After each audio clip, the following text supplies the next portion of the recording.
ಹೇ ಶಾರದೆ ದಯ ಪಾಲಿಸು, ಈ ಬಾಳನು ಬೆಳಕಾಗಿಸು.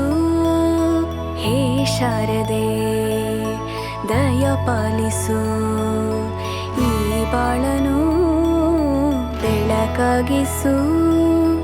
ನಾಳೆಗಳ ದಾರಿಯಲೇ ನಂಬಿಕೆಯ ನೆಲೆಯಾಗಿರಿಸು, ಮುನ್ನಡೆಸು. ಕೈ ಹಿಡಿದು ನಾವಾಡೋ ಪದ ಪದದಲ್ಲೂ ಸಂಚರಿಸು. ಹೂವಲ್ಲಿ ಜೇನು ಗುಳಿ ಕಟ್ಟದೇನು, ನೀರಲ್ಲಿ ಮೀನು ಅಡಿ ಮುಟ್ಟರೇನು, ಆ ದೈವದಾಜ್ಞೆನೇ ಎಲ್ಲಾನು. ಹೇ ಶಾರದೆ ದಯ ಪಾಲಿಸು, ಈ ಬಾಳನು ಬೆಳಕಾಗಿಸು. ಹೇ ಶಾರದೆ